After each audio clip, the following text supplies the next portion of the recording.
Alrighty, Lumberjacks, welcome back. And today we're going to be looking at the 1.5 mod update. So very first thing we're going to do is we're just going to go over our new toys. So we look at the new toys first, and then I'll go over some of the patch notes and changes. So big change on this one, or big reintroduction, would be the Pro Pack Delimber on the Cat 320. Now, this was a mod that we had out previously in the past, but due to some script changes in the Giants engine, we weren't able to use it.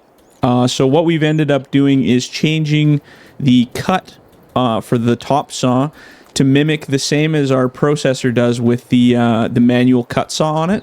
So now it does have a cut on it that is a manual lowered saw, so you can raise it and lower it. You do have to manually raise and lower it. So this works same as the processor. As soon as you hit B, as in Bravo on your keyboard, you'll see that little, in the top left corner, you'll see that little attachment light up blue. That means that your saw is on. So then when you lower it, it'll cut trees. So that's basically how we're doing the cut node for that now. So inside view is still a little, you can still work the inside view like pretty easily, cutting trees and doing stuff, but I personally prefer this kind of outside view here. It just gives you better visibility while you're working, and it still kind of gives you the first person effect, but that's a personal preference. So anybody who doesn't know what a pull through delimber is, basically you use it to delimb logs and pull them through and cut them to whatever length that you want to cut them to. So we're gonna give you an example here. So if we pick up this little guy, close your outside tongs right tight on it. As you pull it in, you have a secondary claw, which is controlled by your secondary arm, that you can close on it. Then you open up your primary arm just a little bit, and you want to slide that forward, and it'll rip all the branches off of the tree. Then when you get to the end of your arm, so it'll stop here eventually. Now that's as far as it'll go. You want to squeeze onto the end again, open up your secondary arms a little, and then you want to pull that right through. And what's happening on the outside is it's actually pulling that tree through the back end of the feed. So that allows you to either do full-length trees, again here. So if you close your secondary arm, open your primary, you can slide it out, and as you see, it's ripping all the limbs off of the tree. And then you can bite down again whenever you're comfortable, open up that secondary arm, and you can technically feed it through pretty much wherever you want. This is a pretty small tree, so it's going to be hard to get a good grip on it. So once you find your end where you're happy, like for instance if I wanted to cut it there, all you gotta do is lower that top saw. So on the end you got that top saw that'll come down and it'll buck that end off. And then you can open up your secondary, grab your primary, and you kind of like feed it out, and then you can place it into a pile similar to the ones that we have on the ground here. And we're just going to kind of do a crafty drop there. And same difference. We'll do that again real quick. Again, finding a way to measure the exact length that you want, that's kind of up to you how you want to cut them. Some guys do full tree length cuts.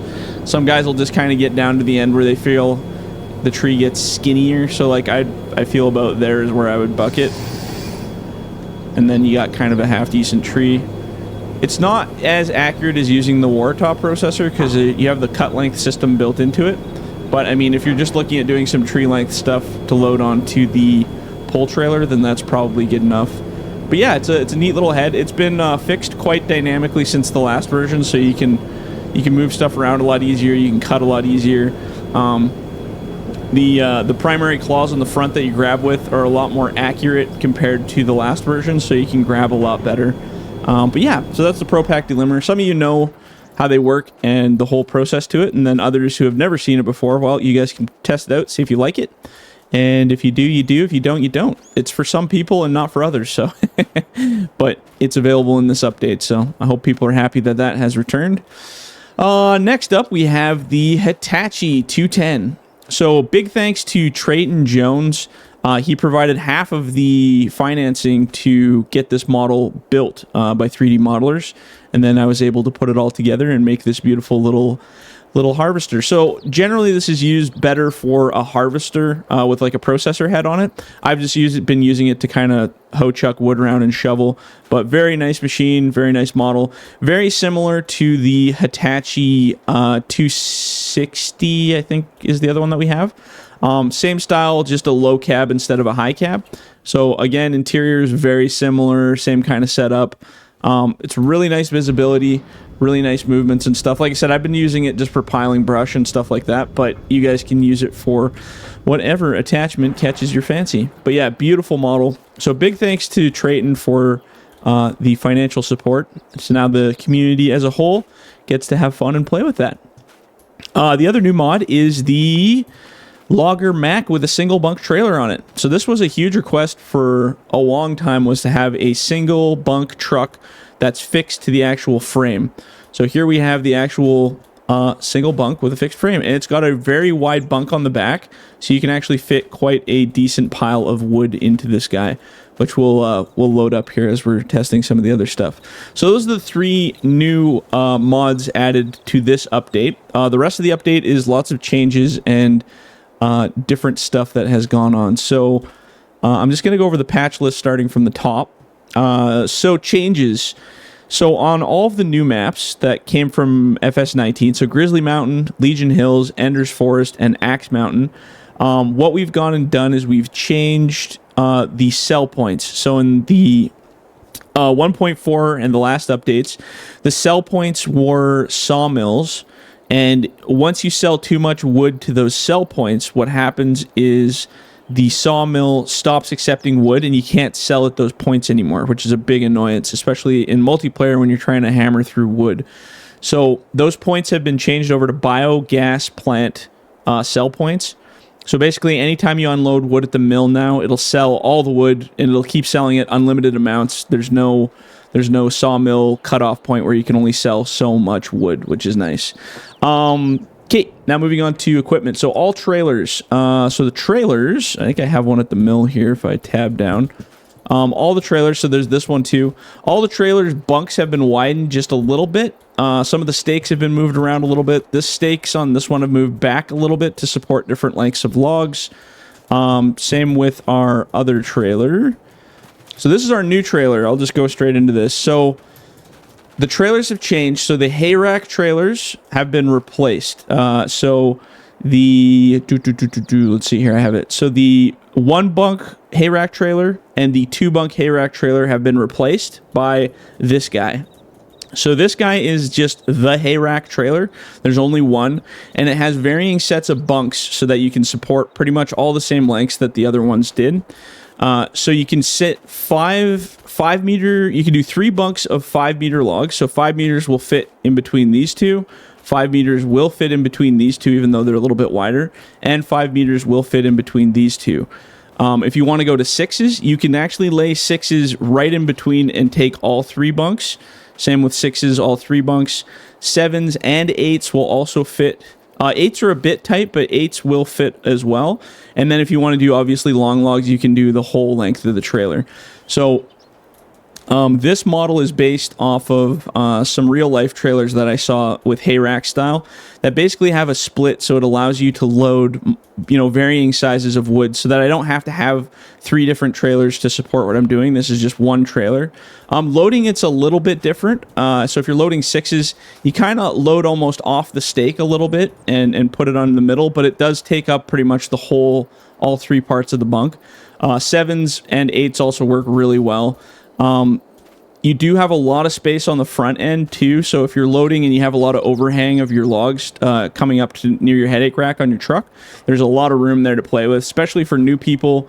I've had lots of complaints about people saying it was really hard to load the front ends of the trailers because it would be really close to the headache racks. So this will give you a little bit more free room. This is a really sweet trailer, and I've been using it lots, especially in my multiplayer series and stuff, and it's worked out really, really good. So that's the new hay rack trailer. The 1 bunk and the 2 bunk trailers were discontinued. If you guys still want to use a 1 bunk trailer, you totally can. You can either use the Logger Mac, which is basically replace the 1 bunk, or you can always hook the B-Train pup trailer right directly to the back of one of the trucks, because it'll actually hook right on there. So if you really need a 1 bunk situation and you don't want to use this one, you can do that. Oops, sorry. So same on all of these. I didn't show the width on that. Oops, let's just go here. We're going to run over here again. based on some of the responses, the widths of the hay rack especially, the B train's a little thinner width-wise, but the hay rack, this one here, you can fit a crazy amount of wood on this thing. So if you're doing 2 bunks, you can clean up a block really fast, pumping the wood out of those spots. Having that extra space is also nice because you can get the grapple down it a lot better to wiggle back and forth and add wood and shift wood around without hitting the stakes. So in general, it's just a much more improved trailer. So loading and stuff should be a little bit less of a nightmare. On all trailers, we've increased the tire weights and the frictions on them. So in some videos, you may have seen, actually some of my time lapses when I actually noticed an issue. On the trailers, if you're loading them, they tend, once they start getting logs on them, if you're on a hill or anything, they tend to like slide back and forth. So like before, they would kind of slide side to side like that. As you can see now, if I punch it into the ground, sliding it side to side, it barely moves at all. It's very, there's a lot of friction there. If you want to turn it, you have to like kind of lift it a bit to actually rotate it. But once the tires sit, they stay flat, which I know is not 100% realistic because in real life, obviously you can slide a trailer back and forth by pushing on it. But in this game, because the physics are so sketchy sometimes, and if you're on a hill, you want this load to be as stable as possible while you're loading. Same with while you're loading, rocking the trailer back and forth will be a little less, it's a little less violent now. It still rocks side to side while you're loading it, but nowhere near as aggressively as it did before. So you'll have a lot more stable of a base to work on. Same difference for the trucks. So another thing I noticed in time lapses, and I looked in deeper, was the truck's tires would actually allow the transmission to roll backwards when you're parked on a hill. So you'd park on a hill and then your load would slowly, really slowly like roll back. And I was watching a time lapse of it loading and I didn't even notice while I'm loading, but the truck is slowly sliding backwards. So now I've added more weight, more friction to the tires. So again, these guys sit really sturdy on the ground. They don't slide around. They don't slide back and forth. You can still slide them with lots of force, but it takes a lot of force to do it. So if you're loading, for instance, on this hill, which was actually where I noticed the issue, if I park the truck here, it'll actually stay completely level, and the trailer will, well, not level, but even with the ground, and it won't slide backwards down the hill. So anybody that was having that issue, you'll be really happy with this update because it fixes that. So absolute beauty. Another change is the grapples. So little fine tuning in the grapples based on some feedback and multiplayer. So now the grapples have increased friction, a little bit increased friction, and a little bit more grip strength. So in the last update, the grapples were still fairly strong, but not quite strong enough for doing longs. So when you would go to pick up into a pile, it would hang up really easily, and it'd be kind of hard to hang on to the logs. So now when you go to pick up a set of longs, they just stay in the grapple a lot better. They hold on. They don't slide out of your grapple as aggressively as they used to. So for instance, if you're loading on a hill or something, they still slide like so. For instance, and I mean, this is real life, they're going to slide a bit, and that's just reality. But for instance, if I have a counter press on them, they shouldn't slide very much. So if I open them, and as I release tension off them, they should slide a bit. Like just a very minute amount. Like that. That's pretty normal. Because the bark will catch a little bit.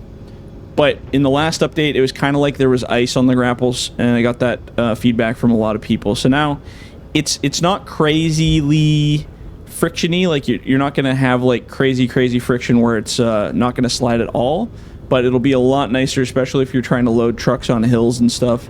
And that combined with the new strength of the grapples being able to close harder on the logs allows you to just hang on to them a lot better while you're loading. Same if you're doing short logs and you got lots of little ones kind of tucked in there. As you can see, it's got a very good, strong grip on it, even though these are incredibly heavy logs. Like they're kind of almost tip the machine heavy. It doesn't let go. It hangs on really well. Super strong hydraulics on those. So that's going to be a nice update for people that were saying they were having issues hanging on to the logs. So let's grab one little bundle of this stuff just for fun. And we're just going to go take a little hike down the hill here. I was going to throw some on this little trailer to kind of show how it works. So again, like even though the frictions have increased on the grapples, you can still do penciling and all that fun stuff. Even though these are kind of long. So like you can still slide the logs together and they still pencil really nice, no problem there. So no concern about losing any kind of abilities that you used to have. So I'm driving them backwards here, my controls are a little wacky. So you can still do your penciling out or under the boom or whatever you want, no problem. I can get that to go. And like I said, so these bunks on these trailers are a lot longer, or wider, sorry, than before. So now you can actually fit a crazy ton of short logs onto these trailers, which is super nice because I know lots of people wanted to really load the loads up. Makes them happy. And we're just doing a really nasty side load here. But as you can see, like grabbing these logs and stuff, it's a really, really decent grip on them now. They don't have any slide through. They don't really fall through. Again, it was really hard to find a balance between, absolutely crushing the logs and trying to make it so they're still maneuverable.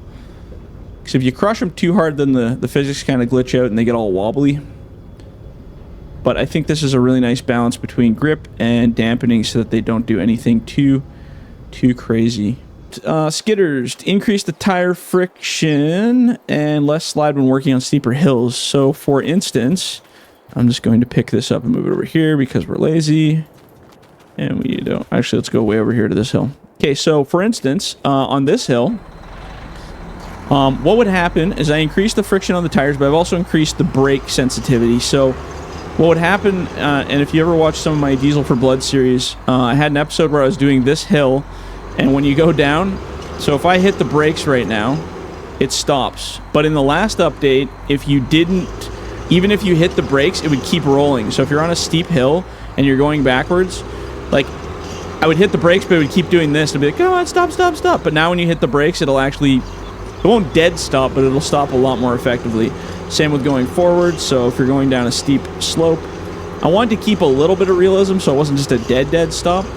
But if I stop, it kind of does a nice rolling stop now. And in the last one, because of the weight of the machines and all that, it kind of overpowered the brakes, and it would just keep going down the hill. But now they stop fairly decently. That'll be really nice for people, especially skidder operators that do any kind of hill work. All the skidders and the forwarder will stop a lot more efficiently going down hills and on certain types of slippery terrain. Logger map, we already talked about that, where I fixed the tire weights on them. So another thing that changed when I fixed the tire weights, you'll find the steering is a little bit better because the tires are sticking to the road a lot better. So when you're steering, it'll feel a little bit weird at first, but it's actually way better driving, way better steering. Overall control of the trucks is insanely better than it was before. You'll just feel like you're actually stuck to the road a little bit more effectively. ProPack Buncher. Okay, so the ProPack Buncher has had a nice, beautiful update to the cutting head. So in the last update, and our multiplayer while testing, we found that on certain large trees, when you're going to cut, it would cause the head itself would get hung up, and it would do like kind of a jump, and then you would shoot your tree away from you. So I have a struggle right now where I've been trying to balance it, and I think it's where I want it. The problem is, if you increase the cut speed of that saw too high, what happens is you start to get trees disappearing. When you go to cut them, they delete and they just disappear the whole tree. So I kind of find a middle point between that happening and actual effective gameplay here. So occasionally, if you're going downhill and you hit it at the wrong angle, that node will still make a tree disappear, but it's not very often. And sometimes going uphill, you'll get a tree disappear, but it's not. Again, I've spent hours cutting and I haven't had it happen very often. So I've increased the speed of that so it cuts faster.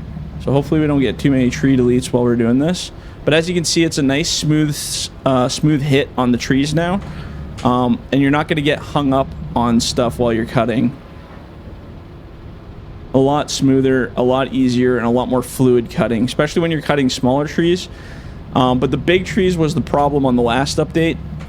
Lots of people said that when they're cutting, it hangs up all the time and causes a bit of an issue.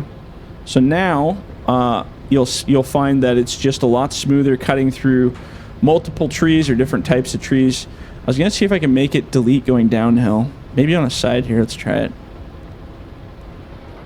Like, when I was cutting, like, I did probably 3 hours of just pure bunching just to make sure, and I'd say out of 500 trees that I cut, it maybe happened like 3 or 4 times, which really isn't that bad. So if you see the trees disappearing issue on any of my maps, it shouldn't be happening very often, and I tested it in multiplayer and didn't have it happen at all. So, but occasionally the game catches the tree at the wrong angle and it will delete it, and that's just the way it is.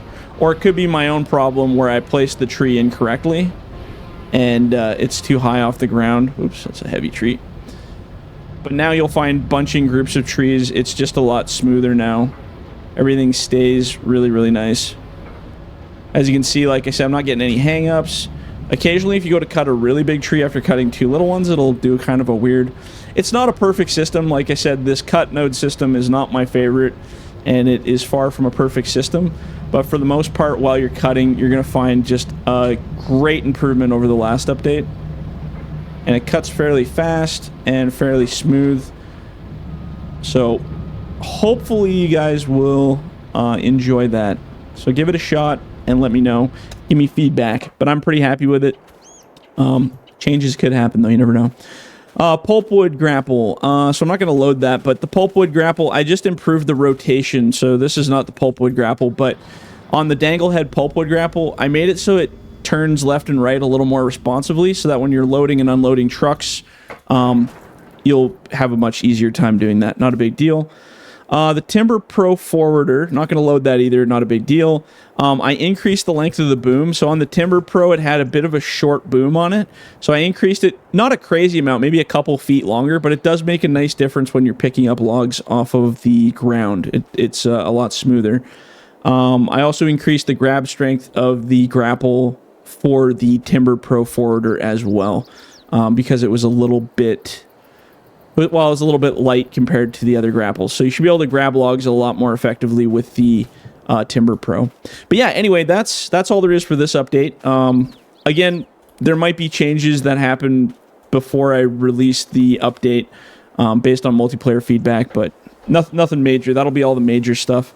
And yeah, again, thank you to all the people that continue to support, and the Patreons and the YouTube members and all the people that donate money to help get all this stuff going, get all the models. Next update, I do have some other really cool stuff. I'm just waiting on some modelers to get some of the final stuff done, but it's going to be pretty cool. So anyway, I hope you guys enjoy the update and the changes, and let me know in the comments if there's any feedback or changes that didn't work or you think should be recommended. All right, guys, we'll catch you in the next one. See ya.